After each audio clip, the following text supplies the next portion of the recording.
Placer verte, Mauricio. ¿Cómo estás? Para mí también. Gracias por venir. No, por favor, a vos, por invitarme. Digamos lo que después vos no decís porque sos una persona correcta. ¿A dónde te puede ir a ver la gente? Después llegamos al final y no lo dijimos. Es difícil porque estoy en muchas partes al mismo Claro. tiempo. Estoy en Buenos Aires siempre, con el Amateur y con el Equilibrista. Con el Equilibrista los miércoles en el Teatro Nacional, en la calle Corrientes, y con el Amateur los jueves en mi sala en Chacarera Teatro. Pero todos los fines de semana, en distintas ciudades del país, vengo de tu casa este fin de semana, a la que ya fui más de 20 veces. Aparte te aman en Rosario. Es una cosa tan hermosa lo que pasa. Este fin de semana fuimos con el Amateur, que ya es la tercera vez, y con el Equilibrista llevamos 19 veces. Claro. O sea, es increíble. Algunas de 19 yo vi en el Auditorio Fundación hace... ¿Cuándo estrenaste? Y hace 6 años en este momento. ¡Wow! Y vamos rotando. Ahora la semana que viene toca Neuquén y Chipoleti, después toca Cerca, Pilar, La Plata, después toca así, rotando por distintas provincias todo el tiempo. ¿Y en Paraná cuando naciste, soñabas con esto? Mirá, te tengo que decir que yo soñaba con esto en el garage de la casa de mis viejos, donde jugaba a inventar, donde cuando llegaba un diario así me buscaba la parte donde estaban los nombres de los teatros y me ilusionaba muchísimo con los nombres de los teatros o los nombres de los espectáculos.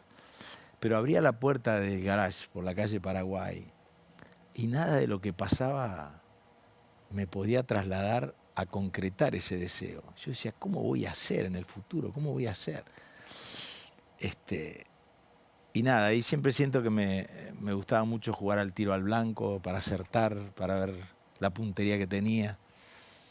Y ahora de grande me parece que hago lo mismo, ¿no? Es como que tiro la misma flecha a ver qué pasa. Con el mismo riesgo. Con el mismo riesgo y sé que la flecha va en camino, entonces mientras voy trabajando y convocando a la gente y ensayando y bajando el espíritu de cómo tiene que ser el espectáculo, un día se enciende la luz del teatro cuando se está por estrenar, la flecha está llegando, llega, y ahí el público es el que te dice, ya no soy yo solo en el garage de la casa de mis viejos, pero siento que hago lo mismo que cuando era chico. Pero dijiste algo que me parece muy inspirador, que es el deseo. Vos tenías el deseo. Yo creo que el deseo es el mejor arquitecto de la vida. Que es muy difícil, que tiene bypass, pero era perseguir el deseo. Absolutamente. Muy identificado de chico ese deseo, sin saber del todo de qué se trataba, pero la pulsión la mantuve siempre, aún en los momentos más difíciles. Identifiqué mi deseo muy claramente y iba detrás de él. Yo creo que eso me ayudó mucho. En ese sentido, tener una vocación clara nos ayuda mucho. ¿Qué hacían los viejos en Paraná? Mi papá era viajante, era vendedor, y mi mamá tenía una peluquería de barrio. ¿Y cómo?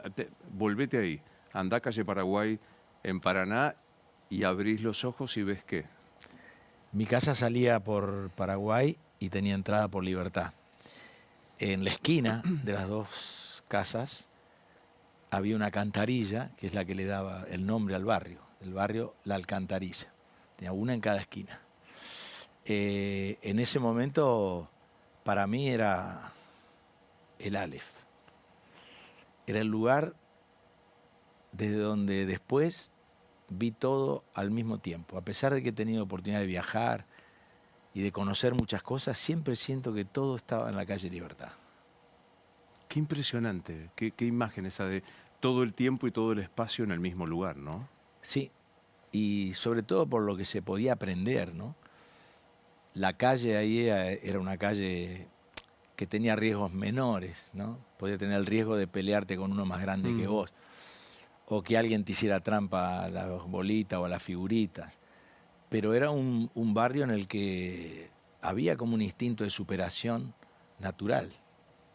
Todos teníamos que tratar de hacer las cosas como las hacían los que las hacían bien.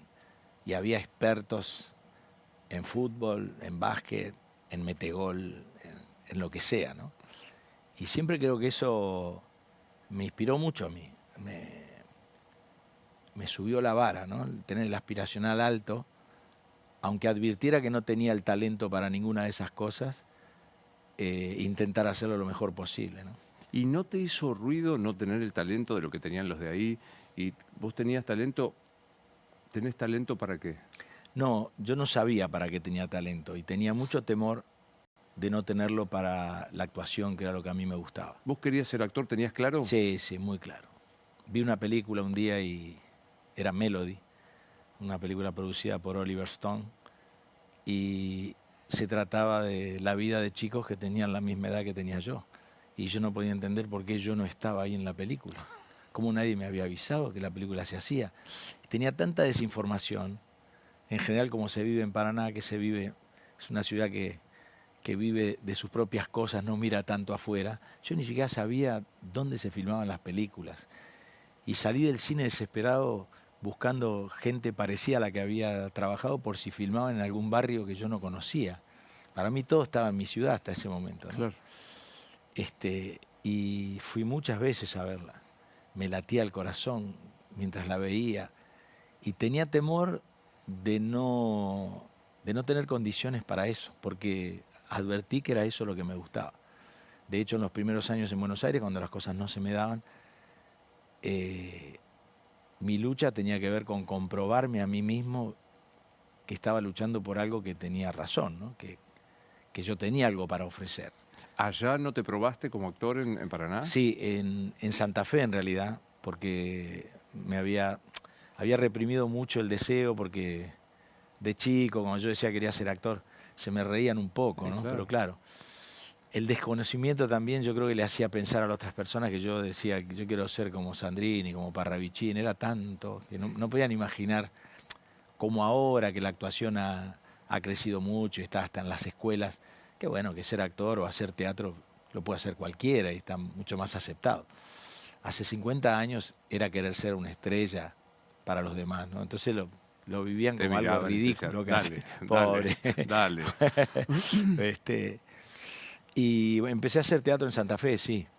No, sí, y me di cuenta que la facultad en la que yo estudiaba para favorecer a mis padres, porque ellos querían que tuviera una carrera universitaria, iba mucho más lento que el teatro. El teatro me fluía mucho y me convocaban de un grupo al otro y parecía que lo que hacía lo hacía bien, iba de un papel más chiquito a uno más grande.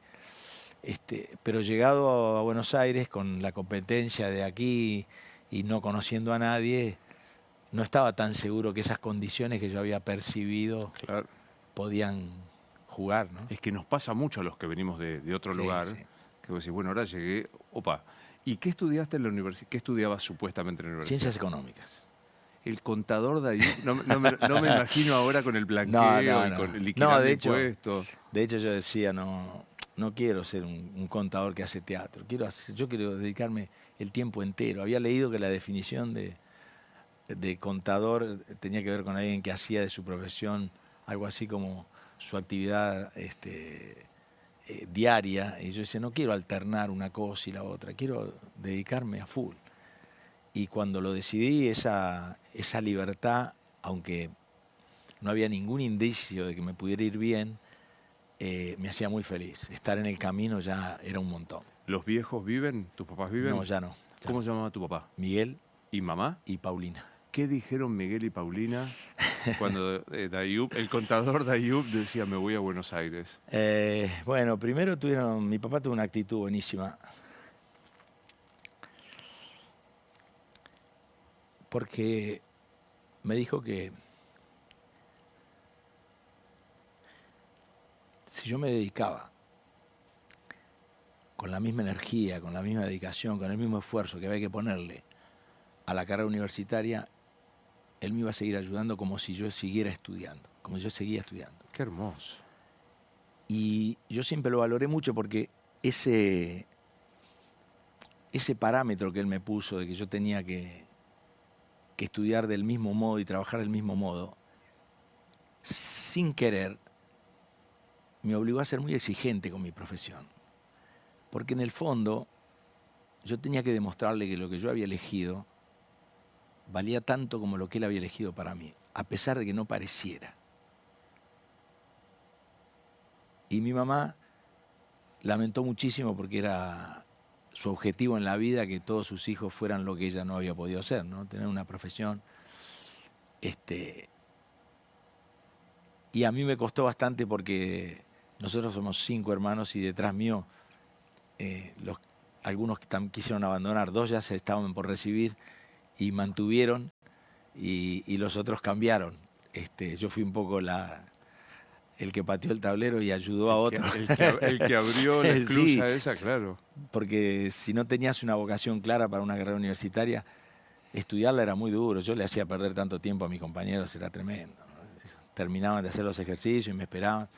Y yo, nada, todavía estaba ahí viendo de qué se trataba el ejercicio. Claro. Bueno, ¿te venís a qué edad? 23. Entre los 19 y los 23 viví en Santa Fe estudiando la carrera. Y a los 23, antes de cumplir el 4º año en la facultad, llevaba 3 y pico, 3 y medio, decidí abandonar y venirme. Y te viniste para acá. ¿A dónde llegás? Llego a la calle Libertad 94. Una amiga que había conocido en Santa Fe, que estudiaba danzas, me había dicho que no quería que viniera a otro lado, que no fuera a su casa. A mí me parecía que no podíamos vivir juntos porque no teníamos la relación que habíamos tenido cuando nos habíamos conocido. Pero ella me dijo, vos primero venía a mi casa, después ves qué haces. Ah, pero había sido una novia. Había sido una novia, sí. Y nada, a las 6:30 de la mañana, un día llegué, toqué el portero, no había nadie. Yo no le había avisado porque era así, tenía mis convicciones y ella no estaba en su casa. Yo le dejé mi valija a la portera que salía a baldear la vereda y empecé a caminar sin conocer nada, sin saber a dónde ir. Y caí a la calle Callao, al bar La Academia. Y me senté ahí, pedí un café y me senté ahí porque había buscado la dirección. Ella estudiaba danza en un lugar que estaba enfrente, con un bailarín ruso. Y como a las 10 de la mañana, después de mucho esperar, vi que llegaba ella con su bolsito a tomar la clase. Y salí corriendo, pero los colectivos de Callao no me dejaron alcanzarla. Y entró, cerró la puerta del edificio y tuve que esperar 1 hora y media que terminara la clase otra vez para que saliera. Bueno, y de ahí, bueno, vivimos un pequeño tiempo juntos, muy corto, porque evidentemente no había venido a dormir porque la vida había cambiado y pasaban cosas. Y empecé a rotar de pensión en pensión, porque fui a un hotel que había enfrente de la calle Libertad, el Hotel Majestic. Uy, sí. Una noche que tenía que irme porque la relación ya no daba. Y averigüé lo que cobraban una noche y dije, no, son para los 20 días que yo tengo para vivir. Dije, no. Así que volví. ¿Esto con la plata que te había dado tu viejo para que te viniera? Sí, sí. Yo había trabajado un poquito con él para juntar otro poco. Y nada, sí, volví, nos arreglamos de nuevo para estar unos días más hasta que yo encontrara algún lugar. Nada, y empecé una larga peregrinación por distintas pensiones y piecitas en distintos barrios que me han hecho escribir distintos cuentos porque pasaban cosas ahí. Ahí sí que pasaron cosas. Sí, eran tremendas, sí. Había una que siempre cuento en la calle Constitución. Recién había terminado la dictadura, pero todavía estaba ese perfume y yo cada vez que tenía que volver a la noche me daba un miedo entrar a ese lugar. Eran muchas piecitas que habían inventado en 2 o 3 pisos con escaleras caracol y yo tenía miedo que cuando iba subiendo en alguna curva alguien me agarrara de atrás y me hiciera desaparecer. Y muchas veces me quedaba en la esquina, en el bar del estudio de Carlos Gandolfo, donde yo estudiaba teatro, para ver si algún compañero tenía algún plan, o me invitaba a su casa, o íbamos a alguna fiesta, algo donde después me fuera a otro lado, pero no volviera ahí. Y siempre recuerdo que cuando me levantaba ya se disipaba ese temor. Muchas veces me encontraba con el de la habitación de al lado, era un operario al que la fábrica le había cortado varios dedos de la mano. Entonces lavaba su ropa con una sola y tenía una bolsa con su ropa sucia y con una sola demoraba muchísimo. Entonces yo antes de salir le decía, dame, yo te ayudo, y le lavaba lo indispensable, digamos, pantalón, camisa, calzoncillos. ¿Baño compartido? Sí, y de varios, o sea, pero sí, en esa yo tenía la habitación solo, que era lo que me salvaba. Yo en muchas compartí, Pero en esa lo tenía solo y yo cuando entraba y cerraba la puerta, ¡ay, ya me había salvado! Sentía que hoy zafé, ya estoy. Y al otro día arrancaba de nuevo. Pero con mucha alegría, no tenía la tristeza que tenían los lugares en los que vivía. Yo estaba feliz porque estaba en lo mío. Yo cada pequeño dato que obtenía en función de mi profesión me daba una alegría extraordinaria y me hacía pensar en un futuro ideal para mí. Pero déjame que subraye esto porque me resulta de vuelta muy inspirador. Yo no tenía la tristeza del lugar que habitaba. No. Uno puede sobreponerse a Yo eso. me imponía naturalmente porque para mí esos lugares eran trampolín a otros. Yo de ahí me iba al subte, le pedía que me deje pasar si no tenía plata porque tenía que cobrar un trabajo en el centro, venía a la calle Corriente, veía los carteles, me iba a tomar clase, veía a los autores de las obras que se estaban estrenando.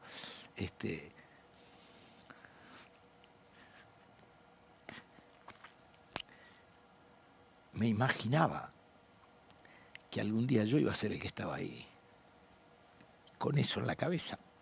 Tirabas. Veía todo bien. Te la voy a afanar a esa, porque creo que todos hemos pasado de habitar lugares que no representaban nuestra alma. O sea, Son etapas de la vida y son entendibles. Y además, visto del modo que lo veo yo, a mí me ayudó mucho no tener nada. Yo era solo actor en ese momento. Cuando advertí que nadie se iba a jugar por un actor desconocido del interior, que no conocía a nadie, que no sabía nada teóricamente, yo tuve que escribir mi primera obra. Y me senté a escribir todas las mañanas, a las 6 de la mañana, para no escribir influido por los datos de la realidad, porque si no decía que iba a escribir igual que los demás. Tenía que escribir algo original que me brotara a mí. Entonces esa imposibilidad a mí me brindó un montón.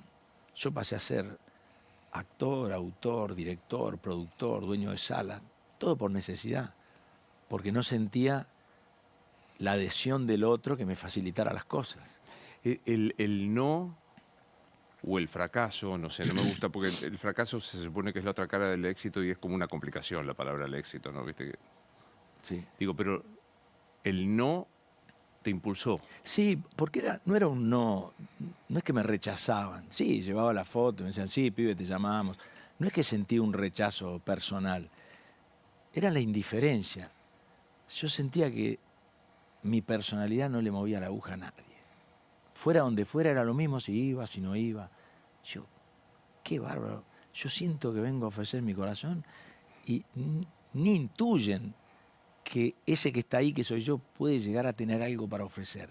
Directamente con la mirada me corren. No es que se ocupaban de rechazarme, no, era la indiferencia normal. En algún momento dijiste, bueno, me meto electricista, o sea, dejo, o no, o... No, sabía que iba a ser muy infeliz si no hacía lo que yo quería. Y tuve en ese sentido algo que agradezco muchísimo, que fue como ser fiel a un pacto que yo me había hecho a mí mismo, de que costara lo que costara, yo ni iba a tratar de parecerme a los que le iba bien, ni iba a modificar lo que yo creía que estaba bien que yo hiciera.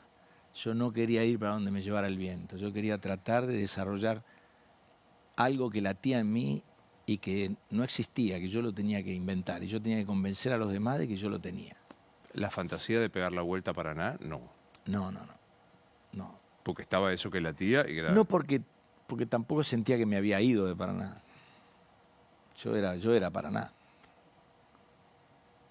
¿Y podías visitar a los viejos? Sí, siempre tuve como una medida, ¿no? 3 meses. Más de 3 meses me parecía muchísimo y buscaba la manera de volver. En el medio, en algunas épocas con más facilidad, en otras con menos, hablaba por teléfono. A veces lograba ponerle el hilito a la moneda para que aguante un poquito, lo que hacíamos todos. El cospel ese... Y si no, ponía las que tenía y le decía rápido a mi mamá, se va a cortar, pero estoy bien, quédense tranquilo que está todo bien. Pum, se cortaba. ¿Y cuándo arrancó? Que ya no necesitabas de la ayuda tan generosa de tu viejo, de Miguel. ¿Cuándo arrancó? Bueno, Yo hice un espectáculo que se llamó El Primero, al que un crítico del diario Clarín, que se llamaba Luis Mazas, le puso El Primero renueva los caminos del arte teatral, que hizo que un montón de actores y directores, gente del medio, viniera a vernos. Yo anduve con ese diario bajo el brazo, cuando me encontraba con alguien y decía, mirá que yo soy este que dice acá que... Fue como el primer espectáculo que dio la sensación de que ese camino que yo buscaba, aunque no se diera, aunque fuera largo, si yo permanecía, mejoraba, pulía, insistía, se iba a poder dar. Sí, eso abrió un poquito. De ahí nos llamaron para hacer algunos programas en la tele. Hasta ese momento yo hacía de transeúnte en la tele. Tenía una productora que me llamaba bastante seguido y me decía, no te puedo llamar más seguido porque se van a dar cuenta que haces de público. Pero bueno, como yo cumplía y trataba de hacerlo bien, pero ahí, después del primero, ya me llamaban Sergio Renán, que hizo un ciclo, papeles pequeños, pero programas que me gustaba y donde veía otros actores y podía aprender. Porque sí, muchos creen Dayub es el exitazo, no sé si inesperado para vos, pero digo, de Toc Toc, digamos, esa cosa que fue antes y después. Sí, sí, Toc Toc llegó en un momento, en realidad en el momento en el que conocí el éxito y de la mejor manera, porque no era por mí. Entonces pude verlo, analizarlo y compartir el éxito sin que el éxito se avivara. Me dejó pasar porque no vio que era ni Halcón, ni Darín, ni Norma Leandro, y me pude meter adentro y disfrutarlo profundamente y aprender y darme cuenta qué pasaba con el público y qué pasaba con lo que había escrito ese autor y cómo había encarado la directora, las escenas, para que produjera lo que produjo, ¿no? Hice 2.753 funciones de Toc Toc en 9 años y medio. Es impactante. No me puedo acordar ahora quién fue que me dijo en una de las entrevistas, yo rechacé Toc Toc porque dije, esto es un fracaso. Sí, sí, la mayoría. Sí, hubo varios. Yo nunca fui un actor de llamada de primera, tengo que decirlo. En la tele tampoco. Yo conozco 2 actores que ellos no saben, pero que yo les agradezco muchísimo sus rechazos, porque yo venía atrás de ellos siempre. Les agradecemos la abdicación a los tipos estos, absolutamente. Claro. Y Toc Toc debo haber sido quinto o sexto. Y grandes actores dijeron que no. Yo estuve al borde de decir que no. Es conocida una anécdota de que dije que sí porque había cambiado el auto con un sistema que tenía cuando era chico.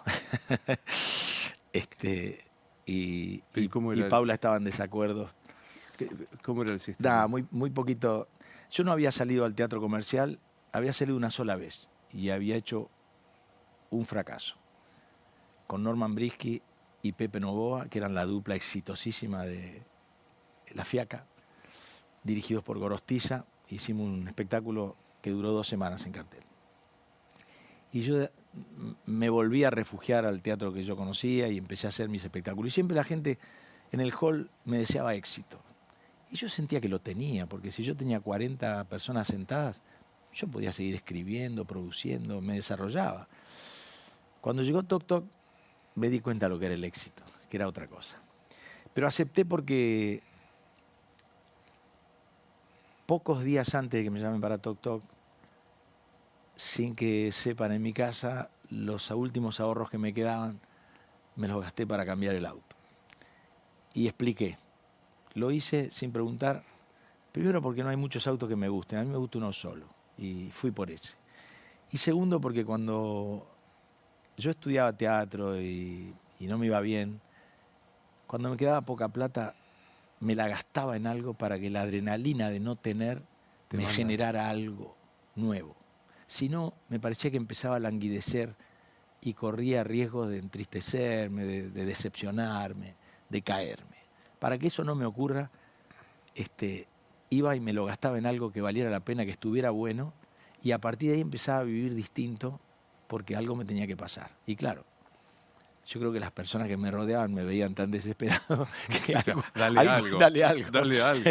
Porque Pero igual funcionaba. yo te mato, si haces eso en mi casa te mato. Bueno, por supuesto, cuando le dije esto a Paula me dijo, ¿qué edad tenías cuando tenías esa estrategia? No, y 20. Tenés 50 años. Nos quedamos sin ahorro, sin nada. Y llamaron de Toc Toc. Yo mientras atendía, decía, pero claro, leí la obra, no le vi punta, no me gustó para mí, no me gustó que fuera esa la obra con la que yo volví a la calle Corrientes después de tantos años. Y decidí que me llame la directora para ver cómo la iban a hacer. ¿Qué era Lía Yelin? Lía Yelin, en un discurso extraordinario, me convenció. Poco menos me dijo que era Shakespeare, Strindberg, Ibsen. Y entonces yo fui de la mano de ella, que agradezco muchísimo, pues es una gran directora. Aprendí mucho trabajando con ella. Y las pocas semanas dije, ¿viste? Hice bien Compré el auto. Exactamente. Hoy vi en Instagram estas cosas random que te mandan el agradecimiento de Lizzy Tagliani, que ganó un Martín Fierro, no sé bien por qué, y dijo algo que me pareció conmovedor. Dijo, viniendo acá al hotel del Martín Fierro, vi mucha gente durmiendo en la calle, mucha gente pidiendo. Me dice, y ella dijo, pensé que yo soy una de ellas, solo que tuvo un golpe de suerte. ¿Cómo estás viviendo el momento de hoy? Con mucha felicidad. Nunca me sentí en ese estado porque siempre tuve una familia, ¿no? Mi casa de Paraná siempre me podía esperar. Lo mínimo nunca faltó, pero lo vivo pensando en que no me quiero morir sin ver un ser humano mejor que el que veo en la actualidad, con una sensibilidad más cercana a lo que yo me imagino que deberíamos ser. Yo creo que hemos perdido el sentido común, el rumbo, y si no luchamos todos juntos porque logre, creo que merecemos que la inteligencia artificial haga lo que deberíamos haber hecho nosotros y extinguirnos. Creo que ya no podemos tener más señales de que está mal lo que estamos haciendo, que está mal la vida que llevamos. Mirá qué mirada, digamos, que a la angustia, vos decís, bueno, es que tenemos que hacer algo mejor, peor que esto no hay chance, si no, se terminó. Es que no tenés la sensación cuando lees el diario, cuando escuchás las noticias de cada día, que tus tíos, tus abuelos tenían razón, ya lo decían. ¿Cómo van? No puede ser, decían. Esto no puede ser. Y no podía ser. Nosotros seguimos naturalizando lo que no corresponde, lo que está mal, de un modo ya extremo. Por eso creo que es un momento como para... Ya probamos el resultado de los partidos políticos, la confrontación. Nos queda unirnos con otro nombre por algo más grande, más importante, con menos límites, menos sectorizado, por algo que vaya detrás de lo que todos necesitamos, porque ya lo necesitamos todos. Pero tenés expectativa que eso pase, y fíjate que digo expectativa y no esperanza. Yo se lo robé a Rolón también esto, viste que la esperanza tiene demasiada buena prensa, ¿no? Yo tengo no, pará, hay que ponerle garra, no es algo de afuera mágico que viene, es producto del esfuerzo, de la decisión, del que siga latiendo esta pulsión que vos decías.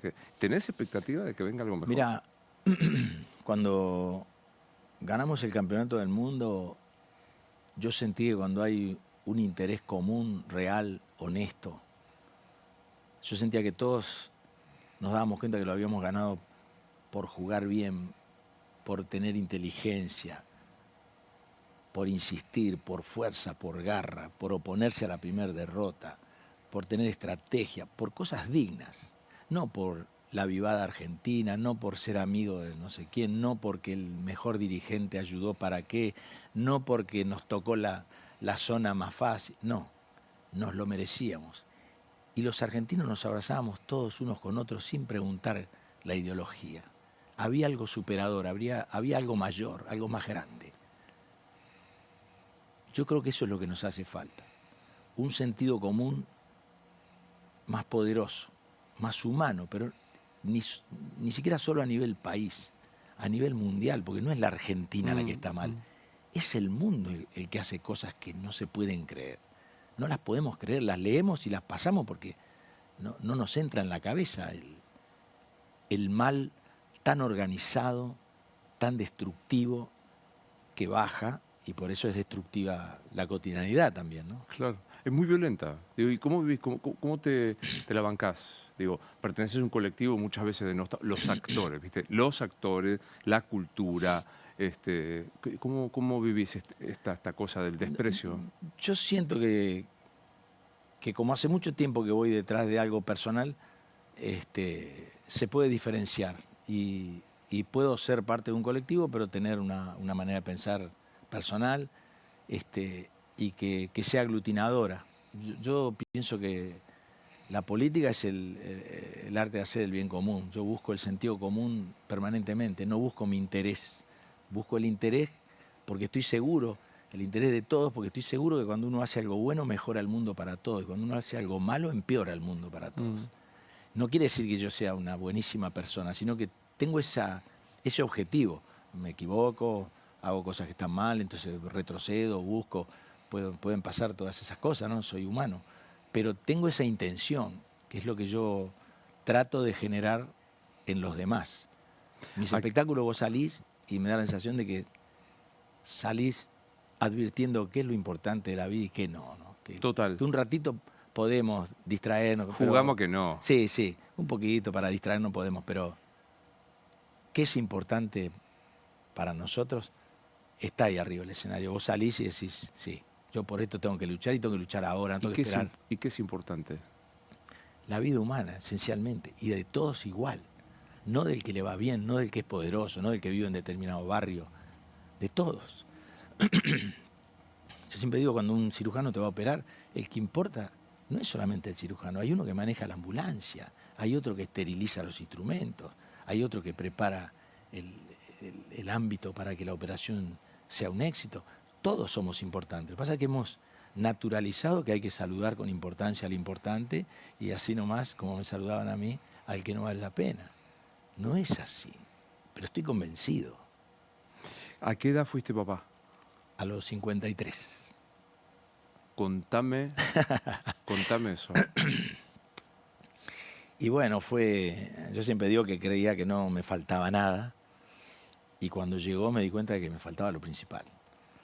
No es porque sí o sí haya que tener hijos, pero sí hay algo que ocurre que para alguien que ya había hecho un largo recorrido era nuevo, era distinto y está buenísimo que haya ocurrido. ¿Lo armaron o vino? No, queríamos, sí. No venía y se demoró. Y mientras se demoraba, yo era feliz haciendo lo que me gustaba, Paula también, la relación también estaba bien, así que no llegó a ser un problema, pero estábamos al borde de que no ocurriera. Claro. ¿Cuánto hace que estás con Paula? 23. Y contame eso, ¿cómo es el amor a lo largo de 23 años? Distintas etapas. No es como dice la iglesia cuando te casás, que para siempre, para toda la vida, y que pareciera que todo tiene que ser del mismo modo, ¿no? Va cambiando, como cambia la vida de uno. Se pasa por distintos momentos, pero siempre hay algo que te permite seguir y es la elección. Siempre, yo, entre todas las cosas que han pasado, he elegido seguir, porque me parece que es lo mejor. Y a eso le llamo amor. Tengo la suerte de que ella sea un poco capitana del barco de la familia, porque yo no tengo todas las condiciones para eso. Reconozco que sufro distracciones en ese sentido. Me encanta esa sutileza. Sufro distracciones. Sí, porque mi cabeza está siempre imaginando otras cosas. Yo soy muy acuariano y la creatividad y la búsqueda de algo mejor. Mi cabeza está siempre escribiendo algo. Y la familia requiere horarios administrativos, seriedad, responsabilidad. Y en ese sentido ella lo hace estupendamente Entra bien. por ahí Paula, ¿qué le decís? Te quiero. Sí, te quiero. Sí. hagamos algo juntos. Creo que mañana no tengo gira, encontrémonos. Qué Es lindo. lo que le digo siempre, sí, sí. ¿A qué se parece que un hijo te diga, papá, te amo? Algo imposible de describir. Imposible, por más que tiene muchas palabras el abecedario, es algo que se siente y que no... Toda palabra que le pongamos se queda corta. No me lo ha dicho todavía. Yo también, papá, me dice. Yo también, papi. Pero ¿cuánto dice ahí? Pero a veces abre los brazos así y me da un abrazo. O antes de dormir me mira así. Qué Y ya. vértigo, qué vértigo. Alguna vez ahí, Lusto me dijo, cuando nace un hijo sos reparto para toda la vida. ¿Sentís eso? Sí, porque al menos tenés que disimular tu importancia. Si no, no convive con la familia. Y está bien que sea así. Yo me acuerdo de mi viejo enojado porque se le perturbaban sus planes, pero siempre se volcaba el plan de los chicos. Éramos 5, siempre alguien reclamaba algo. Y cuando uno ha tenido eso, es muy probable que el futuro esté bien. Por eso creo que importa mucho. Cada vez que hay temas en gente que no se puede torcer el destino, ¿viste? Que vuelven a la cárcel, que vuelven a rutinas que nos hacen daño a todos, y te enterás, la casa estaba muy mal. Hay que ver Entonces, ahí, ¿no? sí, entonces es un esfuerzo que uno tiene que hacer porque es por algo superior, es por algo que va a valer la pena para toda la vida, para él, para uno y para toda la sociedad. Entra por ahí Miguel, tu viejo, ¿qué le decís? Le diría por este feliz encuentro, que era algo que decía siempre. Todos los mediodías, todas las noches, antes de empezar, brindaba por este feliz encuentro. Está en el amateur ese bocadillo, apenas empieza. ¿Y entra Paulina? Y a mi mamá le tendría que agradecer esa fuerza enorme que tenía. Mi mamá tiene una fuerza imparable. A veces cuando me dicen, che, seguís de gira, seguís haciendo función, veo que no Aparte parás, las funciones, estás yo digo, en Buenos Aires, estás en el interior, estás... Y yo agradezco, qué sé yo, inmediatamente pienso en mi mamá. Mi mamá tenía una polenta impresionante, impresionante, para todas las tareas de la casa, sin ayuda, con ayuda, cuando estábamos enfermos, cuando estábamos sanos. aparte quiero decir que el que nunca lo vio a Dayub en el teatro, primero le van a pasar cosas. Si nunca lo fueron a ver a Mauricio, le van a pasar cosas.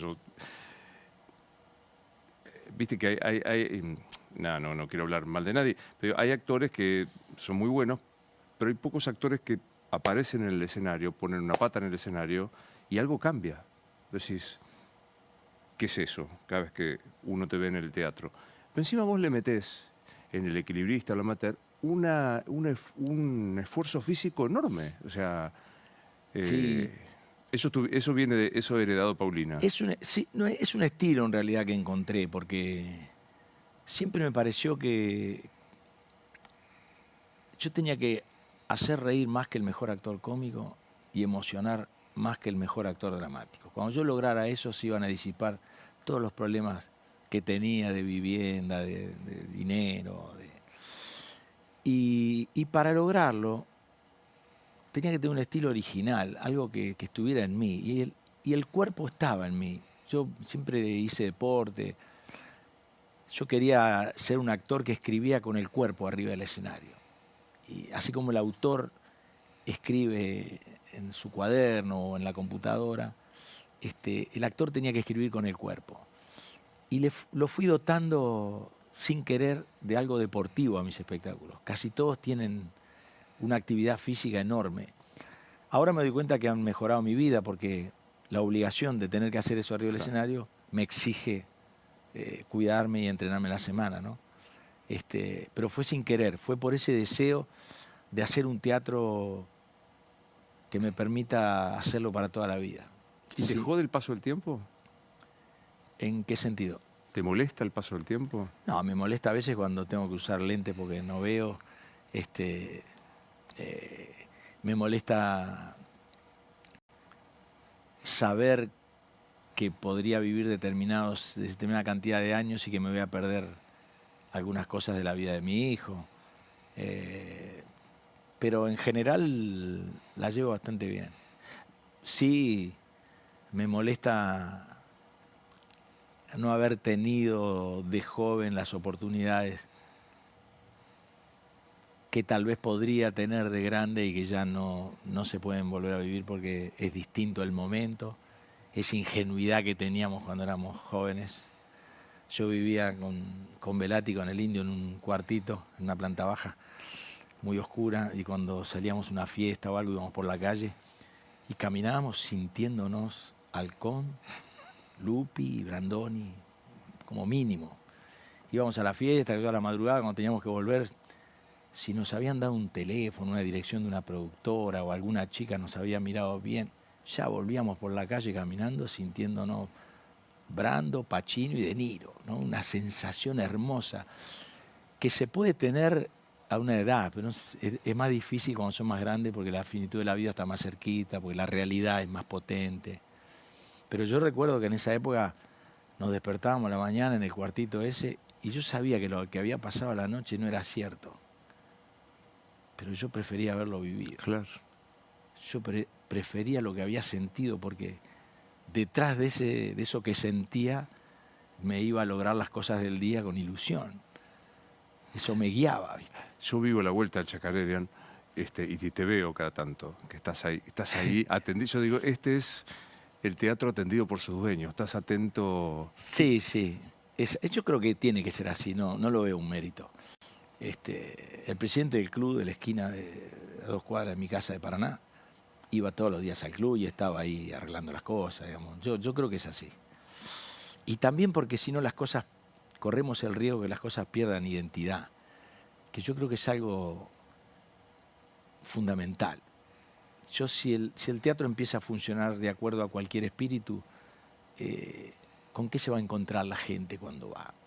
Tiene que tener uno y todos luchar por ese para que se mantenga. No estaría bien que no fuera, y eso que trabajo mucho y eso me impide muchas veces, pero cada vez que estoy en Buenos Aires voy por los rincones, voy por esos rubros que nadie pasa, que nadie revisa, ¿no? Claro.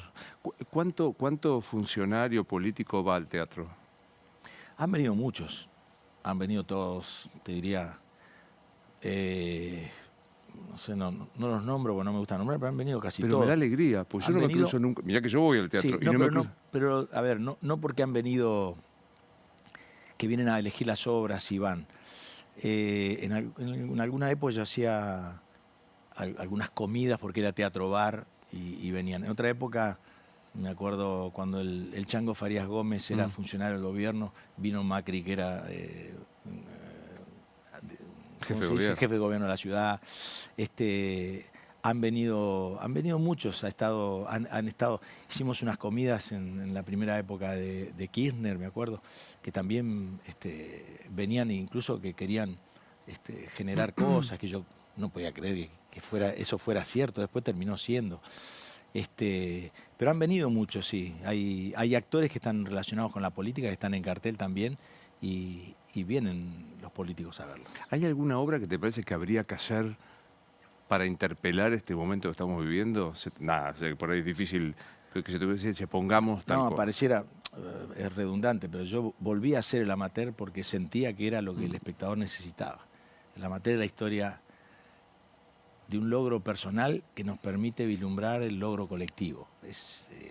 El sueño de uno se convierte en el sueño del otro. Yo decía, estamos muy separados, muy peleados, no creemos en nosotros mismos y tampoco creemos en el otro.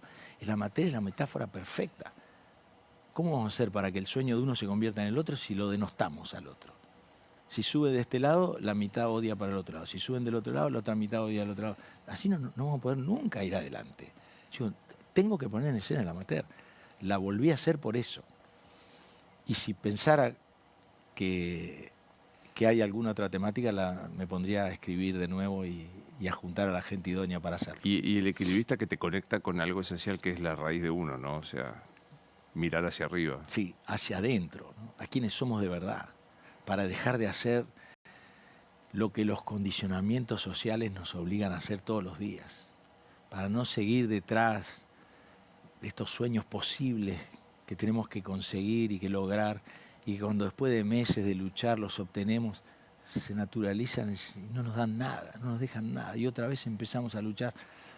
Yo creo que hay que ir por las cosas importantes, por lo que somos de verdad, por lo que nos lega la sangre, por lo que vinimos a hacer y que tenemos que descubrir. Es lo esencial de la vida humana para mí. Entra por ahí Mauricio a los 16, con unos añitos de experiencia. ¿Qué le decís al pibe ese? Ah, qué suerte que confiaste. Qué suerte que no te dejaste llevar por lo que te decían. Sí. Que siguió aquel latido. Sí, sí. Que insistió y por las razones que creía que tenía que ser. Sí. ¿Y nos morimos y qué pasa? Y que el cuerpo no sirve más, ya lo sabemos. Así que creo que tenemos que descubrir qué pasa con nuestra energía y con esa otra parte más espiritual que tenemos, que yo creo que existe y que no sabemos bien descifrarla. Porque muchas de las cosas que nos guían desde ese lugar, ¿no? Mucho más que las concretas. Muchas veces lo que nos hace no caer son cosas más místicas que sentimos y que no las podemos ver. Pero sentís que hay un algo, no que es una existencia, pero un algo que pasa después de esto.